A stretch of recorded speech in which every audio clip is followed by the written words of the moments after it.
Subandi untuk memberikan sosper tentang peraturan yang marak pada saat ini ya, adanya begal, ada jaga geng motor, bahkan juga maraknya narkoba. Jadi kita ganti sehingga nanti Bapak ini akan memberikan penjelasan sehingga kita juga para wartawan terbekali untuk memberitakan apa yang terjadi saat ini. Terima kasih. Sekaligus Sosper Ranperda ya, masih rancangan peraturan daerah tentang ketentraman masyarakat dan ketertiban umum ini. Nanti kawan-kawan dari jurnalis maupun masyarakat, dalam hal ini ada ibu-ibu dan bapak, kami mohonkan juga feedbacknya agar bisa juga nanti disalurkan kembali sama wakil kita Bapak Subandi untuk pembahasannya di Ranperda. Kemudian juga nanti ada juga dari praktisi kita yang akan turut serta memberikan pandangan umum juga tentang masalah Ranperda, tentang ketentraman masyarakat dan ketertiban umum ini, yakni Abangda Muhammad Fadli Habibi SHMH. Beliau adalah seorang akademisi hukum yang juga di Universitas Muhammadiyah Sumatera Utara. Untuk itu kita langsung saja ibu-ibu langsung ke acara inti adalah Sosper yang pertama akan disampaikan oleh Bapak Dr. Andes Haji Muhammad Subandi STMM. Untuk waktu dan tempat kami persilakan. Assalamualaikum warahmatullahi wabarakatuh. Waalaikumsalam warahmatullahi wabarakatuh. Alhamdulillahirrahmanirrahim. Wassalatu wassalamu ala asrafil anbiya'i wal mursalin wa ala alihi wasahbihi ajma'in. Yang terhormat Bapak Ketua DPP Komnas WI Pak Simanjuntak ya. Ketua Komnas WI Kabupaten Deli Serdang, kemudian seluruh pengurus Komnas WI, hadir juga rekan-rekan media cetak semua ya. Intinya seluruh wartawan yang berada di Kabupaten Deli Serdang dan yang hadir pada pagi yang berbahagia ini ya. Ada juga masyarakat ya, ada masyarakat yang diundang mungkin di sekitar sini, dan mungkin dari Infocom ya, Anda hadir juga Infocom Kabupaten Deli Serdang. Bapak Ibu yang saya hormati, saya perkenalkan, nama saya Dr. Andes HM Subandi STMM, anggota DPRD Provinsi Sumatera Utara dari Dapil 3 Kabupaten Deli Serdang. Fraksinya Partai Gerindra. Ketuanya Pak Prabowo Subianto.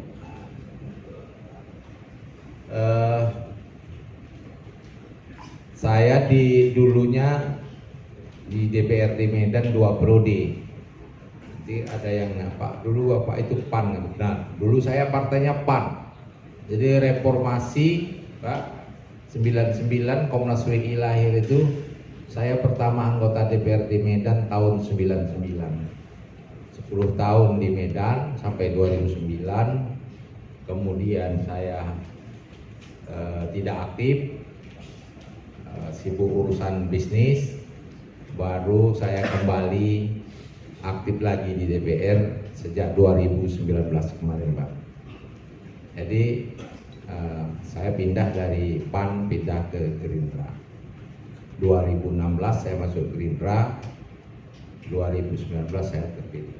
Nah jadi secara singkat, kata orang kan kalau tak kenal tak sayang ya. Maka saya perkenalkan dulu diri saya supaya kita lebih dekat, lebih kenal ya. Walaupun sebagian sudah ada yang kenal ya. Saya anak Deli Serdang asli. Bukan saja dari saya atau ayah saya, kakek buyut saya memang besar lahir di Serdang ini. Republik ini belum merdeka, kakek saya sudah pemulu dulu di daerah ini. Ya, jadi Republik ini belum merdeka, kami sudah mendiami daerah ini. Jadi itulah historis sedikit, sejarah singkat ya tentang keluarga kami di daerah ini sampai ke Naga Timbul kalau di sana dulu. Kalau peta apanya itu zaman Belandanya begitu tuh. Karena batas-batasnya zaman Belanda itu banyak sungai-sungai ya. Ke sana di wilayah Datu ini. Nah, singkatnya itu ya. Nah, Bapak Ibu yang saya hormati, saya hadir di sini ini kerjasama nih. Kerjasama dengan Komnas WI bahwa kita ada kegiatan. Saya bilang apa yang bisa saya dukung, apa yang saya bisa bantu, karena terus terang saya dekat dengan wartawan. Waktu di BR Medan pun saya dekat dengan wartawan, di BRD Sumut itu pun sampai sekarang boleh ditanya.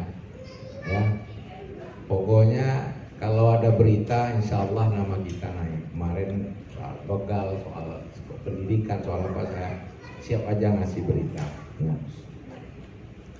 Oleh sebab itulah kita kerjasama pada hari ini gimana supaya Komnas WI dalam rangka pelatihan ini bisa sukses, kita dorong.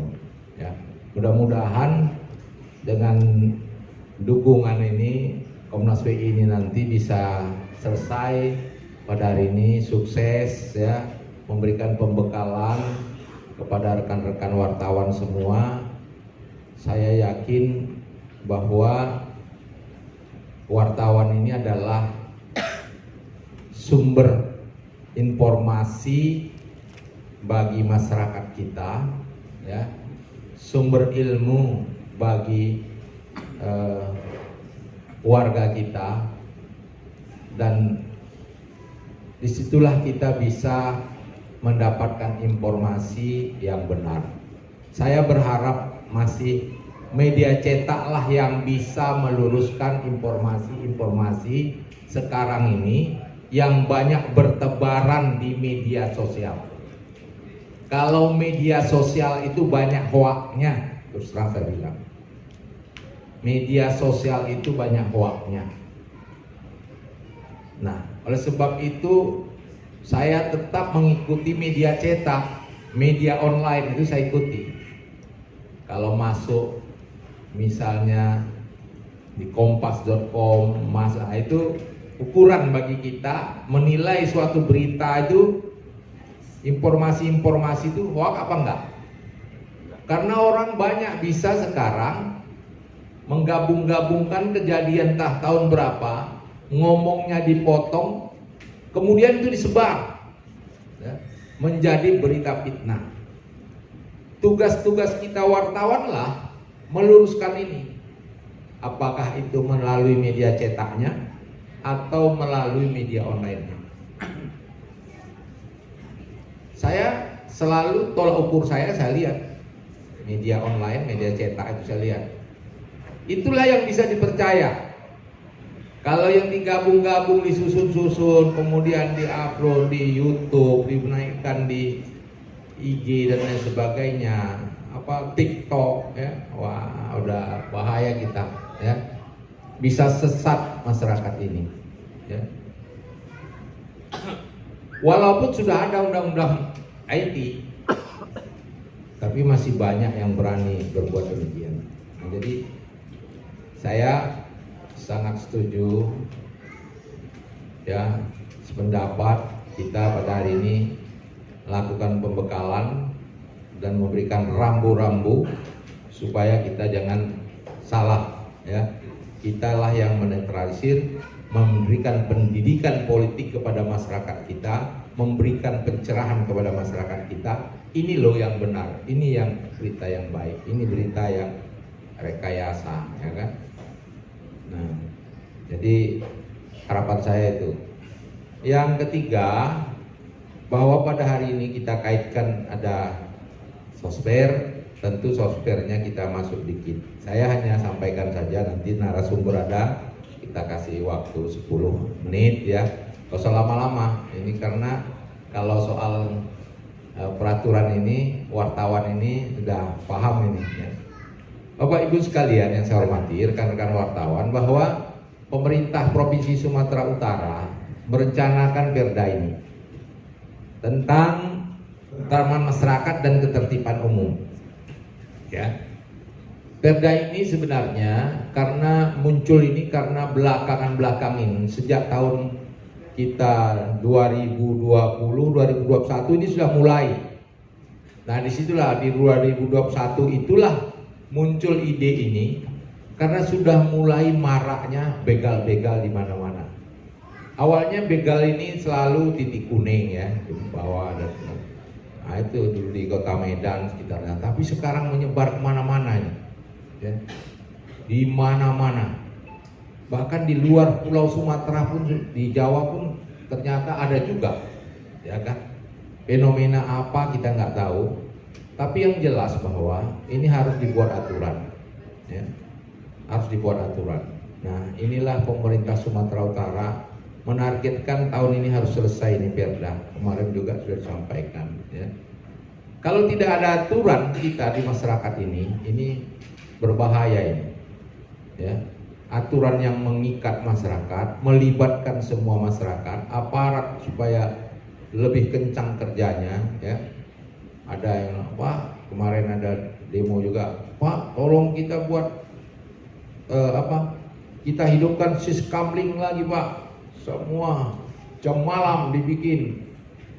Nah, saya kemarin baru komentar juga di media. Sekarang ada lagi, Pak, UMKM itu mengeluh sekarang. Coba Bapak lihat jalan jam 10 malam aja, itu yang pada jualan sudah ketakutan itu, udah tutup. Saya singgah di satu tempat nanya, kenapa? Yang kerja Pak takut. Jam 9 itu udah siap-siap nutup-nutup barangnya. Takut pulang. Ya. Akhirnya ekonomi kita lesu. Berbahaya ini. Kalau ini terus menerus bisa lagi turun lagi ekonomi kita Sumatera Utara ini. Maka kita harapkan aparat kerja keras. Dan kalau wali kota Medan tembak mati katanya. Nah, itu juga jadi perdebatan kan di medsos, ya. Ada yang setuju, ada yang nggak setuju, ya. Kalau saya tembak di tempat gitu aja, jangan tembak mati, tembak di tempat, ya kan? Tembak di tempat kan bisa kakinya ditembak, ya, setangannya, ya kan? Karena kalau nggak gitu susah juga. Nah kemarin ada juga mengeluhkan seperti ini, Pak, kenapa sudah ditangkap kok dilepas sama polisi? Nah, kata polisinya itu di bawah umur. Nah, apa solusinya? Saya sampaikan, saya bilang ini harus direhabilitasi. Anak-anak ini harus direhab ini. Karena ada yang salah dalam mindset mereka. Cara berpikir mereka tuh ada yang salah. Bayangkan anak masih usia SMP. Anak-anak usia SMP itu kan rata-rata masih belasan tahun, 13 tahun, ya, 12 tahun, di bawah 17 rata-rata. Kok bisa menghilangkan nyawa orang lain dengan mudah? Kan ada yang salah itu. Enak saja membaca orang. Ini kampung saya, Raskabu ini dulu paling aman ini. Sekarang tanya aja tuh orang Raskabu. Bisanya lewat nanti rame-rame rumah orang dibaca, orangnya ketakutan lari ke dalam rumah nutup pintu semua, dia ketawa, kesenangan. Apa itu coba? Di Jalan Benteng yang dari Raskabu mau ke jembatan Batang Kuis itu, anak Medan area ditusuk punya keluar ususnya, mati di depan. Tapi bukan pelakunya orang situ, dari mana datang begitu naik sepeda motor, pas sepeda motor, 5 sepeda motor langsung siang hari. Luar biasa ini ya kan. Nah jadi pada sebab itu masukan dari bapak-bapak terhadap perda ini nanti itu juga sangat baik. Apa yang harus kita lakukan supaya upaya apa saja selain yang sudah dalam dalam draft yang sudah kita susun.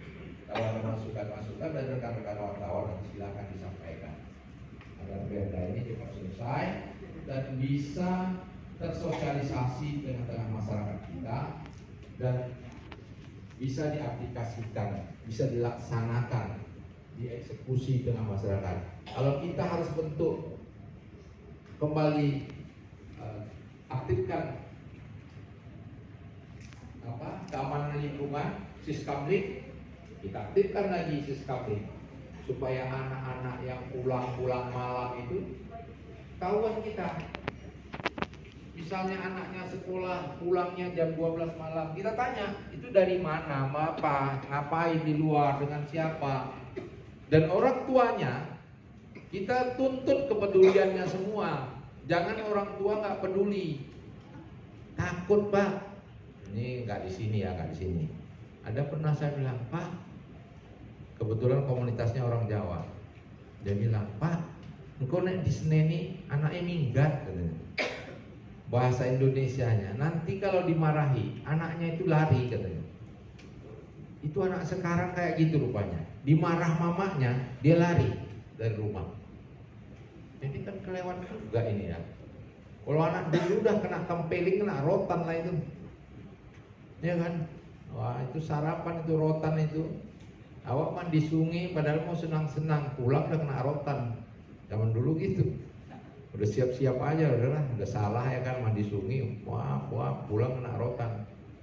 Maghrib belum sampai pulang ngaji, maghrib belum sampai rumah kena rotan lagi. Nggak pernah lari dari rumah itu. Anak sekarang katanya dimarahin minggat. Saya bilang, nek minggat tempeling aja. Ya wes Pak, nek nggak balik nek wes kena tempeling. Nah inilah karakter anak-anak sekarang. Mungkin ada kesalahan kita, bahwa anak-anak tidak sejak dini kita tanamkan akhlak dan budi pekertinya. Itu memang hilang di pendidikan sekarang, ya, itu hilang di pendidikan sekarang. Tapi ini kan sudah berjalan, coba kita perbaiki. Kedepannya mungkin harus akhlak dan budi pekerti harus kita tanamkan kembali sejak dini kepada anak-anak kita. Kalau tidak dapat di sekolah, tentu di rumahnya. Ini harapan saya, mudah-mudahan perda ini nanti bisa cepat selesai dan mendapat masukan-masukan dari rekan-rekan Komnas WI. Sekali lagi saya ucapkan selamat mengikuti pelatihan pada pagi sampai mungkin malam, sampai sore ya, sampai sore hari ini. Manfaatkan waktu sebaik-baiknya dan mudah-mudahan sukses. Demikian dari saya, lebih dan kurang mohon maaf. Wabillahi taufiq wal hidayah. Assalamualaikum warahmatullahi wabarakatuh. Waalaikumsalam. Selamat siang. Terima kasih mengucapkan kepada Bapak Subandi yang telah membuka sosper ini. Kemudian untuk memperdalamnya, kami persilakan juga kepada narasumber Abang Da Fadli, untuk memberi pandangan umum sebelum nanti untuk kawan-kawan jurnalis dan masyarakat memberikan masukan. Assalamualaikum warahmatullahi wabarakatuh. Waalaikumsalam warahmatullahi wabarakatuh. Oke Bapak Ibu, sudah panjang lebar tadi dijelaskan oleh Pak Subandi. Saya langsung aja. Perkenalkan diri dulu, saya Muhammad Fadli Habibi, SHMA Bapak Ibu. Saya saat ini aktif sebagai dosen di Fakultas Hukum Universitas Muhammadiyah Sumatera Utara. Sebelumnya saya juga latar belakangnya saya sempat staf ahli di DPRD Sumut, kemudian saya sempat staf ahli juga di Dinas Pendidikan Provinsi Sumatera Utara. Baik, saya langsung aja Bapak Ibu mempersingkat waktu karena Pak Subandi tadi bilang 10 menit aja, ya kan? Oke, Bapak Ibu, sangat urgent statusnya Sumatera Utara ini. Kenapa? Kita sudah sama-sama tadi lihat beberapa slide, kemudian ada paparan dari Pak Subandi tentang kondisi terkini. UMKM juga agak-agak mulai menurun trafiknya karena pekerjanya juga agak takut, yang belanja juga agak takut. Bapak Ibu, ada satu kejadian mahasiswa saya langsung, Bapak Ibu, yang anak bungsu kena begal, ya itu mahasiswa saya. Jadi saya tanya kenapa? Karena jam 4 pagi mereka kelaparan, anak kos Pak Bu. Dia nggak tahu mau bikin apa, akhirnya dia keluar kena begal, gitu. Nah kemudian apalagi Pak urgensinya ya, Bapak Ibu saat ini berdasarkan data di 2021 itu Sumatera Utara provinsi dengan tingkat kejahatan tertinggi, berhasil menyalip DKI Jakarta, Jawa Timur, Sulawesi, Sumsel, Sumatera Selatan, Palembang, bahkan Lampung. Dahsyat ya. Nah, itu kondisi terkininya Bapak Ibu. Namun Bapak Ibu, kita juga berhasil menghimpun beberapa data dan rata-rata Bapak Ibu, begal-begal itu siapa sih pelakunya kira-kira? Umur berapa Pak kira-kira? Ya, pelaku begal. Remaja. Siapa lagi kira-kira Bu? Pelaku-pelakunya yang Bapak Ibu tahu umur berapa aja sih? Ya? 17-an juga. Dan mirisnya adalah kebetulan saya kemarin posisinya sebagai staf ahli dinas pendidikan. Dan umur mereka itu sebenarnya di umur SMA Bapak Ibu. Nah, kita keliling berhasil menghimpun beberapa data. Apa sih yang dipikirkan oleh anak-anak SMA ini sebenarnya? Anak-anak SMK sebenarnya apa yang dipikirkan oleh mereka? Sebagai buktinya ini ada saya juga slide. Oh, terhapus sepertinya. Dan umur-umurnya itu 16, 17. Yang kemarin itu yang ada di Bakaran Batu itu umur 16-17 juga. Dan beberapa juga ada umur 18. Dan kemarin kita ada sosialisasi, Pak, itu mereka ditangkap lepas, katanya begitu. Bagaimana Pak? Nanti dibilang kalau kita tangkap, kata ada kepala desa, itu kena perlindungan anak. Ada Undang-Undang 11 tahun 2012 itu tentang perlindungan anak. Kalau dia di atas 12 sampai dengan 18 tahun, itu memang kena dilindungi dengan perlindungan anak. Tetapi Bapak Ibu, ada yang patut digarisbawahi. Bukan berarti dia bisa lepas dari segala tuntutan hukum. Dia tetapi penyidiknya berbeda dengan penyidik. Kalau misalnya dia nggak boleh pakai baju dinas. Tempatnya juga kalau harus ditempatkan secara perlu ditahan di kantor, dia tempatnya juga beda. Terus hukumannya nggak ada ditendang, nggak ada di apa enggak. Dia paling suruh mijil lah, ya ringan-ringan. Tetapi memang diberbedakan. Dan ini menghapus paradigma kita bahwa karena umur 12 sampai 18 jangan-jangan mereka dibiarkan gitu aja. Enggak Bapak Ibu. Tapi mungkin ada beberapa case yang mungkin hanya ikut-ikutan aja, kemudian dia dijaminkan orang tuanya dan sebagainya. Tetapi tidak menutup kemungkinan dia tetap dilakukan tindakan dan dia sesuai dengan hukum yang berlaku. Kemudian Bapak Ibu, apa kira-kira kok anak-anak SMA, SMK ini melakukan hal seperti itu? Dari berbagai kegiatan yang kita lakukan Bapak Ibu, kita keliling juga. Jadi anak-anak SMA ini ketika dia melakukan konvoy, dia merasa keren Bapak Ibu. Dan ketika dia memegang senjata tajam, dia merasa gagah. Keren dan gagah inilah ceritanya jadi berbeda. Kenapa demikian? Karena mereka karena umurnya masih labil, kemudian sesuatu yang dilihat mereka, diamati mereka melalui ponsel, gadget mereka juga mempengaruhi Bapak Ibu. Tentang ponsel dan gadget Bapak Ibu, kita sudah keliling, rata-rata Bapak Ibu ada yang 15 giga habisnya. Anak-anak SMA dan SMK kita. Mungkin anak Bapak Ibu ada yang SMA dan SMK, coba ditanya, berapa kali isi? Rata-rata 15, 20, mentok-mentok 30 giga Bapak Ibu. Nah, hal ini juga patut kita pertanyakan. Nah, habis kemana itu? Karena ternyata berbagai kegiatan yang dilakukan mereka itu diserap dari luar. Era digitalisasi sekarang tidak bisa kita menutup. Oh, ini kalau orang dulu, oke, kau nggak boleh keluar, tutup jendela, tutup pintu, selesai. Sekarang nggak bisa.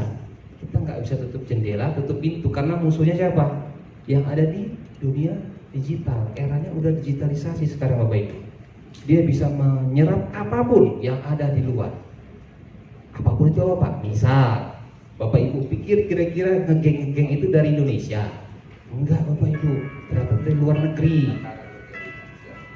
Dari luar negeri Bapak Ibu. Ingin berpindah dari satu negara bagian ke negara bagian lainnya, mereka konvoy supaya aman. Di kita diserap, konvoy juga supaya aman. Tapi supaya aman lebih bawa di gearnya lagi ya kan, gear sepeda motor. Kemarin kita ada tanya juga sama anak SMA, apa yang dibawa kira-kira? Yang teman-teman kamu bawa kira-kira yang kamu tahu apa? Celurit lah, garukan, garukan semualah yang tajam-tajam. Samurai ada juga, parang, banyak Bapak Ibu. Jadi yang di pikiran mereka itu apa? Itu garang-garang tadi, garang, gagah dan sebagainya. Dan terbukti beberapa kali ditangkap oleh pihak kepolisian.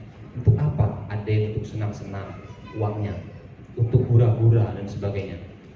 Dan tidak terlepas pula Bapak Ibu dengan pengaruh narkoba. Narkoba juga paket hemat 50.000, pecahannya 25.000. Ada juga yang katanya dibakar, tinggal embunnya aja, nggak tahu entah apa yang disap, katanya seperti itu.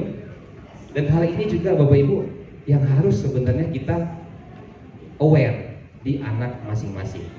Kira-kira nih, kalau ada bapak-bapak di kantor, ibu di rumah, anaknya ngapain di luar? Kita nggak tahu. Ketika ketangkap baru tahu, wah Pak, dia ini baik kali di rumah. Padahal kita kurang mengawasi. Apa yang dikonsumsi mereka di gadget, itulah yang menentukan sikap mereka nanti. Kenapa? Karena kontinu Bapak Ibu, berkesinambungan mereka serap itu. 15-33 uang mama bapaknya dari keringat berubah menjadi ada yang TikTok, Facebook, YouTube, Mobile Legend, ada judi online dan sebagainya, ada yang porno juga. Lengkap, paketnya lengkap yang mereka serap. Dan kemudian apa yang kita kira-kira bisa waspadai, yaitu, tapi menurut mereka Bapak Ibu, ponsel mereka, nih dari berbagai kegiatan yang kita lakukan ya Bapak Ibu, mereka beranggapan, Pak, Bu, ponsel Bapak Ibu itu hak Bapak Ibu. Tapi ponsel mereka itu hak mereka Bapak Ibu. Itu merupakan bagian dari privasi mereka, menurut mereka seperti itu. Tapi mereka padahal belum cakap betul, belum paham betul apa yang harusnya diserap dan apa yang nggak boleh diserap. Permasalahannya di situ. Jadi kenakalan remaja sekarang berubah menjadi kebrutalan remaja. Itu yang sedang kita hadapi saat ini. Jadi pemerintah Provinsi Sumatera Utara berharap perda ini selesai dengan cepat. Kita juga bisa menurunkan Satpol PP seperti di Kota Medan juga. Kita bisa keliling dan sebagainya. Anggaran juga kita bisa taruh karena udah ada judulnya dan sebagainya. Dan kemudian penindakan juga bisa lebih maksimal. Demikianlah Bapak Ibu, dari berbagai informasi kita sudah berikan kepada Bapak Ibu. Mohon masukannya, kira-kira nanti akan dicatat dan dibawakan langsung oleh Bapak kita Paroni yang ganteng ini. Baik Bapak Ibu, demikianlah singkat dari saya. Kalau ada kata yang salah saya mohon maaf, kepada Allah saya mohon ampun. Bila ini saya pastabiqul khairat. Assalamualaikum warahmatullahi wabarakatuh. Kami persilakan untuk 3 ya memberikan pertanyaan atau juga masukan, saran, aspirasinya untuk sesi pertama ini. Kami silakan. Saya jurnalis dari media Indonesia. Lihat di Kompas, alumni dari informatika. Jadi dari yang Bapak jelaskan tadi, saya dengar bahwasannya bisa dikatakan lebih dari 100% bahwa itu anak jadi serta, bukan hanya 100% lagi. Karena dari saya dengar tadi dari beberapa generasi begitu ya.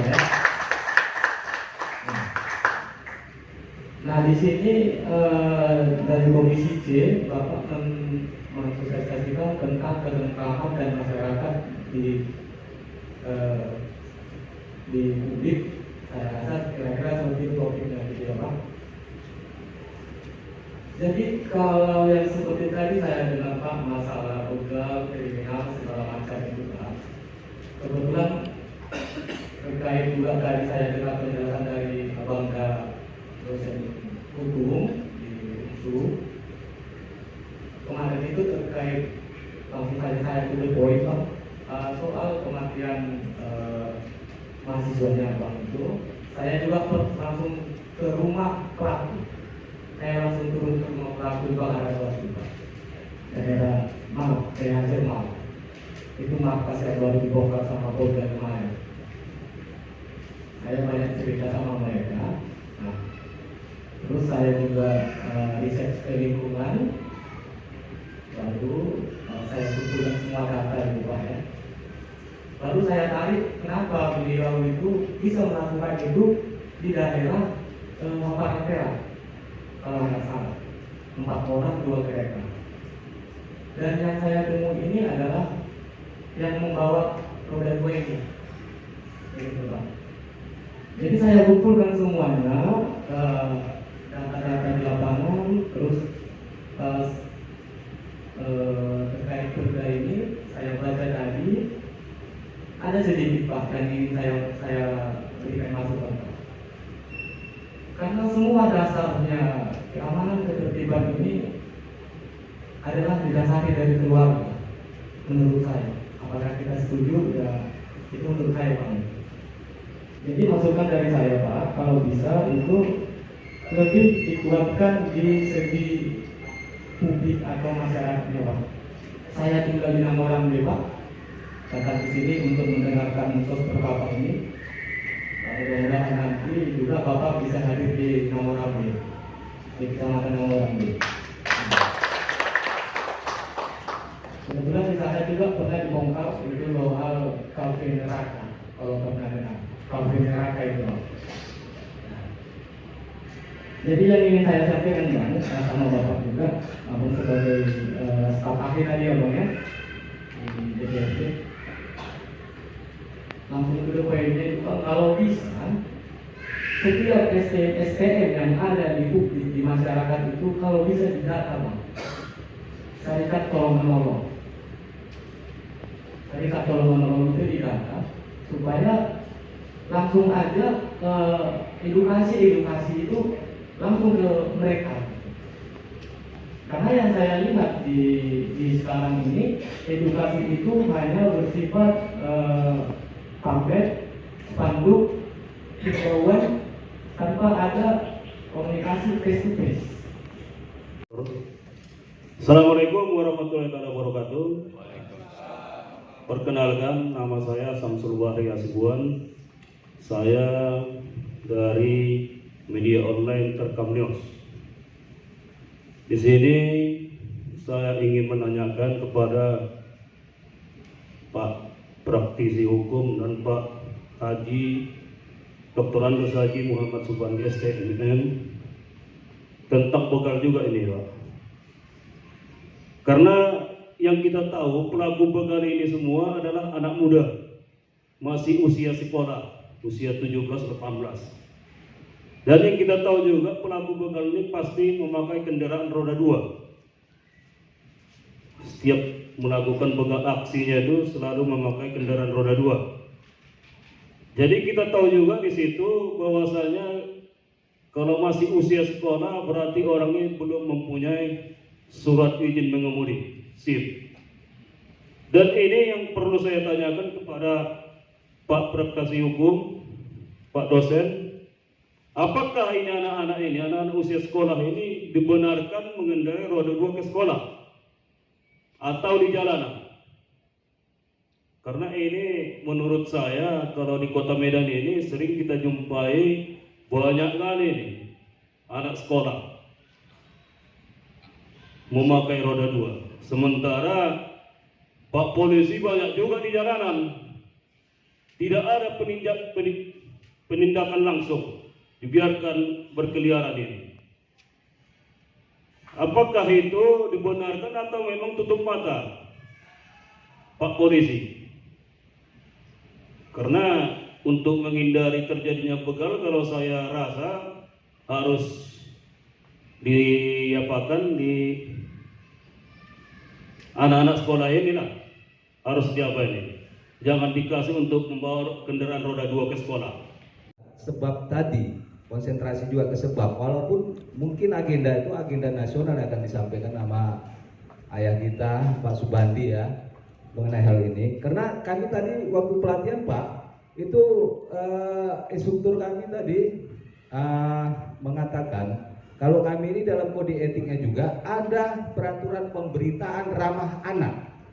Jadi saya menarik tadi mau mengkorelasikan masalah sebab akibat game. Kenapa di negara kita ini faktanya permainan-permainan kekerasan itu yang menstimulus secara bersinambungan dan akibatnya secara aktual menyeret mereka untuk melakukannya, mempraktekkannya, itu tidak dikontrol oleh negara. Dan bahayanya lagi, tadi tanda kutipnya dari penemuan Abang Da kita sebagai praktisi hukum, itu game-game itu juga dari lokal loh. Artinya bisa jadi ada green design memang menghancurkan anak bangsa ini bukan saja dari narkoba, tapi juga melalui budaya dari game. Seperti itu. Maksud saya, izinlah Ayanda juga disuarakan itu kan sampai ke Pak Prabowo yang untuk diperhatikan lah kalau memang bangsa ini mau maju. Kalaupun tidak disangkutkan di Perda kita ini nggak sanggup untuk menghentikan raksasa perusahaan-perusahaan game itu. Tapi kurasa kalau misalnya untuk tingkat nasional pasti bisa lah. Karena untuk porno aja kan bisa ya. Untuk porno kan nggak bisa lagi diakses sembarangan sama anak-anak. Tapi kalau untuk game itu saya rasa iya juga. Saya juga punya anak di rumah. Kalau udah mulai ketergantungan tuh agak beda gitu. Agak lebih keras apa, jadi seperti itu. Bahaya memang. Mungkin dari saya cuma secuil itu aja untuk disampaikan. Terima kasih. Kemudian ini bergantian, bagian saya ambil dulu, nanti bagian praktisi hukumnya yang menyampaikan. Pertama Pak Limbong ya, kasih Pak Limbong.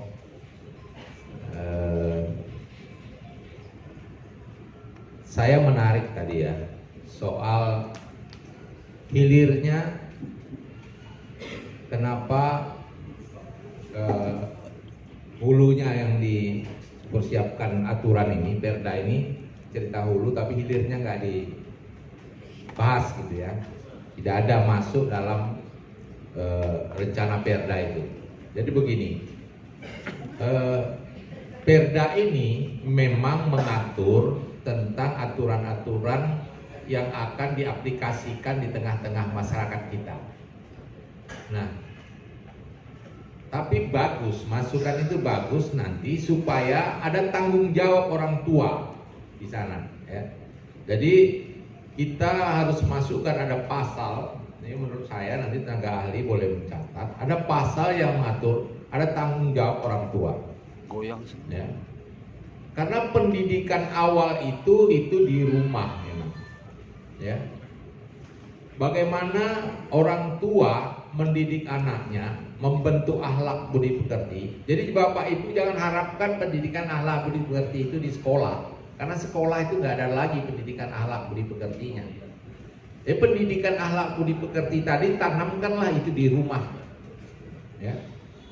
Saya hubungkan dengan pertanyaan atau saran yang disampaikan Adinda ini tadi, masalah game. Ya. Memang jangankan anak-anak, ya, orang tua saja kalau sudah dipengaruhi oleh ini rusak. Nggak peduli lingkungannya, ya, lihat foto.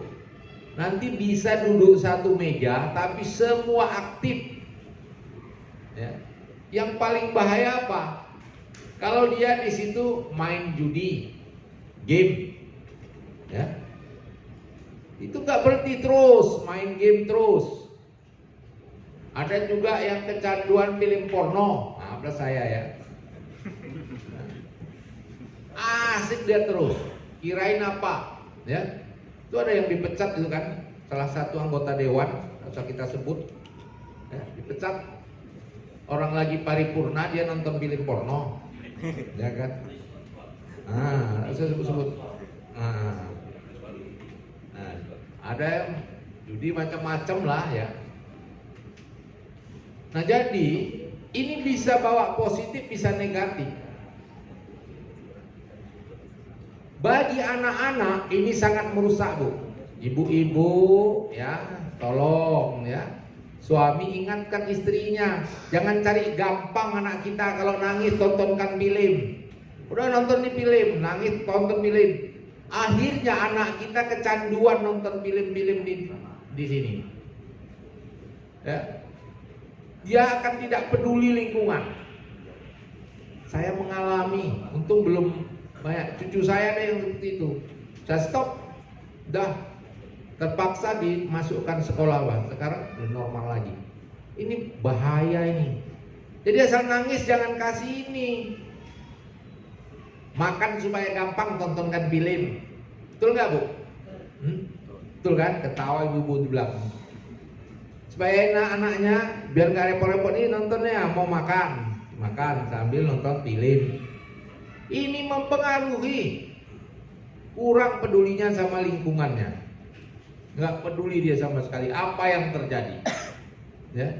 Mempengaruhi akhlak dan budi pekertinya. Dia nggak peduli orang tua, anak-anak apa, tidak menghormati semua. Makin meningkat sedikit nanti dia masuk SD, SMP ya, udah tambah macam-macam dia bisa nonton di sini. Bisa dia main judi, ya. Kalau dia sudah main judi dia perlu uang. Ya. Kalau sudah judi itu tambahannya apa lagi? Ya pahe tadi, pakai hemat tadi. Nggak ada uang. Muncullah niat-niat jahat itu. Merampok dan lain sebagainya. Begal dan sebagainya. Nah di situ dia. Lingkarannya di situ. Jadi bukan hanya saja pemakai sekarang. Orang yang kehabisan uang judi pun bisa apa? Jangankan nanti anak sekolah, orang tua ya, kalau di sini nggak ada, udah nggak ada kerja, ada duit sedikit, main judi, ya.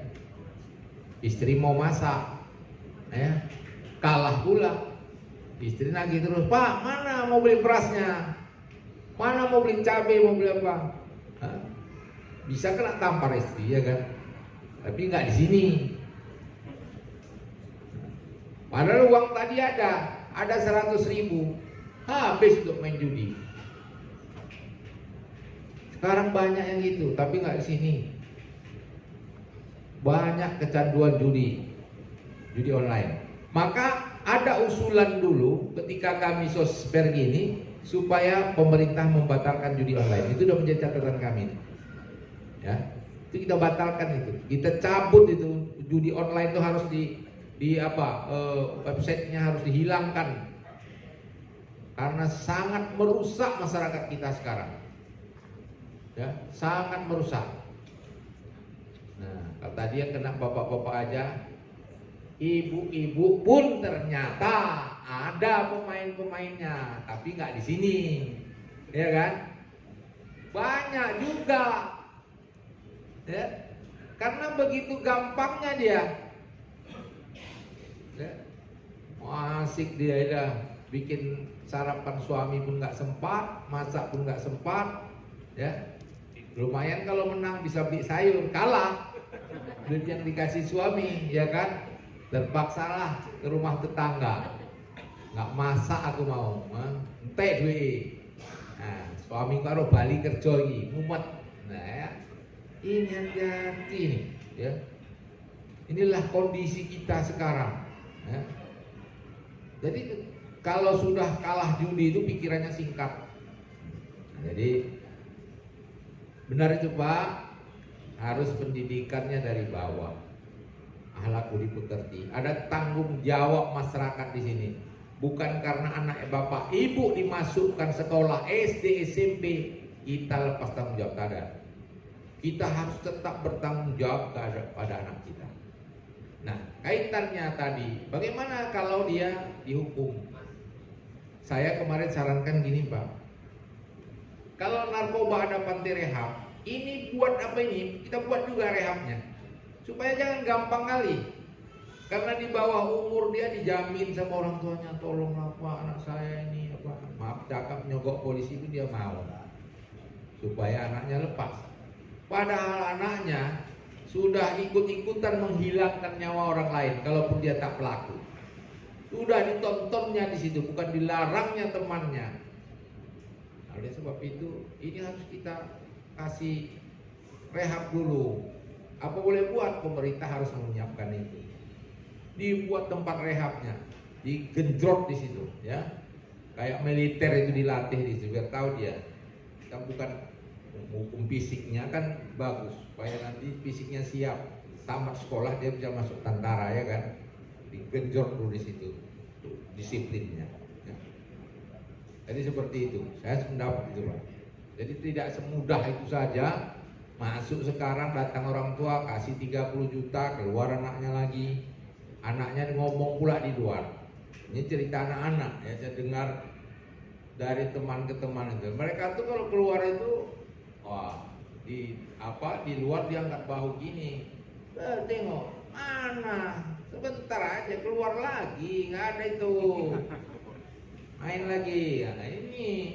Jadi dia besar kepala, ya, besar kepala dia. Nah, ya. Kemudian tadi dari Bang Samsul Bahri Hasibuan, ini sahabat saya nih. Saya ikut beberapa kali diundang, diajaknya pembina terkam juga ini ya kan. Baik, Bang Samsul. Ya, masukannya cukup bagus. Nanti saya sampaikan ke Pak Kapolda. Benar masa tidak pernah raja-raja sekarang ini gue tengok. Apa nih? Jadi memang perlu sekaligus raja sajam, SIM dan sajam. Ya. Jadi kadang-kadang polisi ya kalau raja Pak itu kan ada operasinya, ini juga kadang-kadang membuatnya Pak. Dana operasional. Saya bilang ya apa boleh buatlah dalam kondisi sekarang ini. Forkopimda tuh harus apalah, bupati, wali kota, keluarinlah ini biar apa ya kan, kasih razia. Nah kalian itu tentara tuh mau aja keluar dari barak katanya asal ada uang untuk mesinnya bergelindingkan roda itu katanya. Nah, jadi Forkopimda sekarangnya, maka saya dorong aja Pak Gubernur, saya dorong jangan hanya Satpol PP aja, kasih sama mereka tuh. Nah ini operasi orang keliling ya. Karena sepeda motor mereka di kodim-kodim itu banyak kok. Mereka siap bergerak. Mereka bilang pokoknya kami kasih operasional, kami akan keliling ini, kami kejar. Nah, polisi pun gitu juga. Jadi kita dorong razia dulu sepeda-sepeda motor itu anak-anak SMA itu. Masa masih kecil-kecil nanti lebih besar sepeda motornya dari orangnya, udah bawa sepeda motor dia. Kadang-kadang anak SD Bang ada, betul. SD dia udah bawa sepeda motor.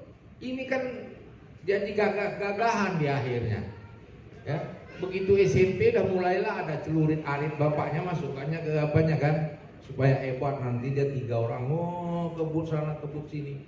SIM pun nggak punya, ya. Cocok. Saya sependapat itu. Nanti saya expose di media, ya, supaya Korlantas ini harus adakan razia untuk mencegah begal ini, antara lain supaya SIM-nya diraja. Cuma nanti berkurang suaraku ini Bang pasti. Anak SMA ini nanti, ini Bapak tanda ini katanya. Ini yang bikin gawat ini katanya. Iya kan? Ini yang bikin gawat ini Bapak ini jangan ada. Nah, itu resiko tuh Bang. Dan kita himbau lah nanti ya, karena rata-rata nggak punya SIM itu, karena dia kan belum 17 tahun, pastilah ya kan. Nah jadi mudah-mudahan nanti kita sampaikan ya, apa boleh buat ya, hidup ini memang harus ada risiko, ya kan, harus ada risiko. Terakhir Adinda tadi terkait dengan sumber masalah ya, sumber masalah itu memang ya ada juga karena kehilangan pekerjaan, ya. Tapi yang selama ini Ada yang ditangkap di Polres, ada 53. Setelah ditanya itu rata-rata itu hanya senang-senang. Hanya senang-senang dan ikut-ikutan. Kalau motifnya karena betul-betul ekonomi, mungkin dari 10 itu 2 atau 1. Tapi motifnya itu senang-senang. Jadi mereka ini kalau sudah ngumpul, itu Bapak Ibu, kalau sudah ngumpul timbullah rencana mereka. Kalau maling itu kan atau perampok atau apa, kalau ada kesempatan mereka kan gitu ya di TV itu. Kalau mereka enggak, kalau ngumpul, kalau sendiri takutnya itu, ada itu. Nah jadi kumpul-kumpul itulah membuat mereka, ayo sana yuk. Nah, yang kayak anak Tanjung Brawa kejadian di Adolina itu anak baik-baik itu, ya baik-baik itu. Kemudian ada anak tentara. Itu pintar ngaji di rumah Pak. Bapaknya nggak nyangka sama sekali. Bapak yang cerita sama saya, nggak nyangka sama sekali. Anakku itu Pak di rumah pintar ngaji Pak, baca Quran. Nah, tapi kalau sudah ngumpul sama kawannya itulah yang kena pengaruh. Ayo sana. Mungkin ada 2-3 orang yang punya niat jahat, dia ikut. Wah, naik sepeda motor kebut sana kebut sini. Di dalam udah ada ranting, begitu, oh itu ada lawan, ayo mainkan. Dan bisa sampai menghilangkan nyawa orang lain. Nah itu loh dia. Jadi itu motif, ya. Mudah-mudahan pertemuan ini sekali lagi membawa manfaat. Kita berharap sekali lagi media kita ikut menginformasikan, mendukung orang tua peduli terhadap anaknya. Kalau saya lihat begitu Bang, ya. Orang tua lebih peduli lagi, waspadai, tanya anak kita mau kemana, dari mana, harus pulang jam berapa, harus sampai rumah jam berapa. Ini cara kita mewaspadainya. Terima kasih. Assalamualaikum warahmatullahi wabarakatuh. Saya silakan. Menjawab pertanyaan Bang Faisal, Pak Faisal, tentang sumber masalah, Bapak Ibu. Memang sumber masalah ini saya juga ingat-ingat Bang. Kira-kira game yang memicu, ya, itu ada juga Bang. Namanya GTA namanya. Jadi Pak Bu, bener ya? Pemain juga kayaknya Bang. Tapi belum muncul, mungkin karena nggak ketergantungan. Jadi Bapak Ibu, dia itu preman, ya, badannya tekar. Dia masuk ke satu tempat dan dia bawa senjata, disabet dan dia ambil motor. Itu ada game seperti itu Pak Bu. Dan lain juga ada saya lagi scroll di YouTube, ternyata di YouTube itu juga ada konten anak-anak, tapi dia main hancurkan barang ke anak lainnya. Waduh, itu dia. Saya scroll tiba-tiba ada seperti itu gitu. Nah kita kan biasanya ada explore itu kan, dia di bawah-bawah itu muncul seperti itu. Jadi memang selain tadi yang judi juga, kemudian ada hal buruk di media sosial juga, game juga menyumbang juga. Jadi mungkin nanti akan disampaikan ke Pak Subandi, diteruskan ke pihak yang terkait tentang bagaimana counter, meminimalisir konten-konten yang berbau kekerasan. Itu penting karena memang luar biasa. Jadi saya pun pernah tes satu kali bermain itu Pak Bu. Jadi kita merasa terpicu gitu, kita bukan diri kita yang games itu, kita bisa raih apapun dengan sabetan tadi. Mobil kita stop aja Bang, kita sabet, kita dapat mobil ya. Nah seperti itu juga ya. Oke. Kemudian dari Pak Rian Limbong, face to face diperkuat, ya nanti disuarakan Pak oleh Pak Subandi insya Allah. Kemudian tentang perlindungan anak tadi Pak, itu Undang-Undang 11 tahun 2012 itu tentang peran anak. Jadi dia maksimal Pak, ada hukumannya Pak, dia bukan berarti lepas, tetapi dalam tanda kutip banyak yang terjadi dilepas karena dijamin. Tetapi di undang-undang itu juga dimungkinkan untuk dihukum. tapi maksimal 2 tahun. Makanya gini Pak Bu, izin memberi informasi. Ketika ada kasus yang viral, yang ada seorang mahasiswa mukul seorang siswa, kemudian dia bapaknya ternyata salah satu orang pembesar dan dia pakai Rubicon mengajarnya. Nah, tahu lah sama-sama kan. Nah, jadi ada seorang cewek yang teman si anak ini itu diperdebatkan status si anak ini sebagai apa, dan ternyata diputuskan itu statusnya anak dalam masalah hukum. Itu berpengaruh Pak Bu. Mengenai apa? Nanti maksimal hukumannya berapa? Jadi selalu diperdebatkan seperti itu. Jadi dia 12 tahun sampai 18 itu bisa. Atau yang sudah menikah itu nggak bisa lagi, udah dewasa. Itu dia. Undang-Undang 11 tahun 2012, anak dalam masalah hukum tadi. Kemudian boleh Pak, bagus informasinya, sarannya ada satu pasal tanggung jawab orang tua. Jadi sangat baik. Kemudian untuk Pak Samsul Bahri, sudah ada Pak pengaturan tentang umur SIM. Dia 17 tahun, nanti rencananya mau diperbarui jadi 18 tahun minimal. Itu Perpol 5/2021. Itu sudah ada pengaturannya. Mungkin kenapa tadi agak bertabrakan gitu. Yang satu kan umurnya sekian, 17. Kok Bapak datang ke daerah SMA kan gitu kira-kira. Yang umurnya notabene di bawah umur begitu. Mungkin mereka untuk mensosialisasikan tentang ramah berkendara tadi ke anak yang lebih tua, yang 17 ke atas gitu. Mungkin kita berhusnuzon aja, berfirasat baik aja, bukan suzon. Dan mungkin untuk mereka begitu. Tapi yakinlah bahwa selama ya lex specialis derogat lex generalis itu ada. Jadi yang spesial itu belum ada ditentukan. Lex generalisnya apa? Perpol tadi secara umum. Lex spesialis ternyata nanti ada aturan Pak, kecuali anak SMA. Selama itu belum ada, berarti aturan umum tetap berlaku. Yang di Perpol 5/2021 tadi tentang 17 tahun untuk SIM C. Begitu kira-kira Pak Bu. Demikianlah, mudah-mudahan bisa memenuhi pertanyaan-pertanyaan Bapak Ibu. Jika ada yang salah kepada Bapak Ibu, saya mohon maaf. Kepada Allah saya mohon ampun. Billahi bisa di atas merah. Assalamualaikum warahmatullahi wabarakatuh. Dalam hal ini memberikan penghargaan yang akan diberikan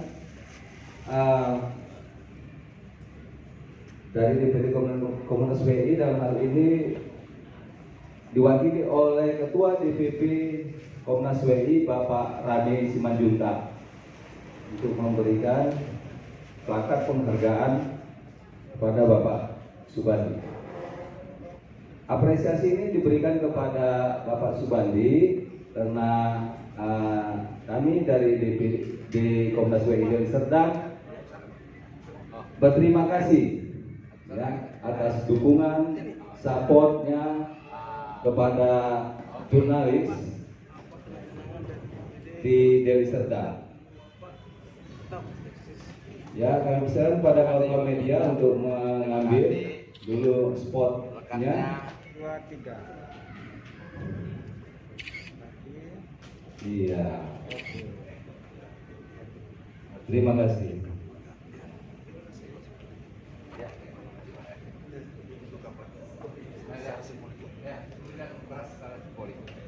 Ibu-ibu yang undangan. Ya, Pak.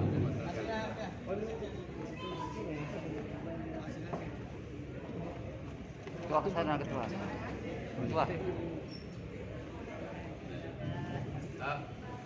Ketua bagikan dulu ketua. Nah, jadi Nasi.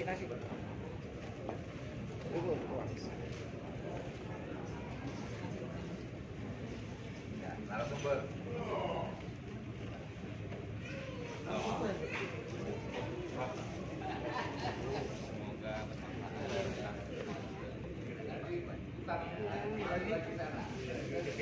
bermanfaat. Ya. Dari Sekjen DPD Komnas dari Serda. Iya. Terima kasih Bu ya atas kehadirannya untuk mendengarkan dan juga telah memberikan. Perhatikan anak.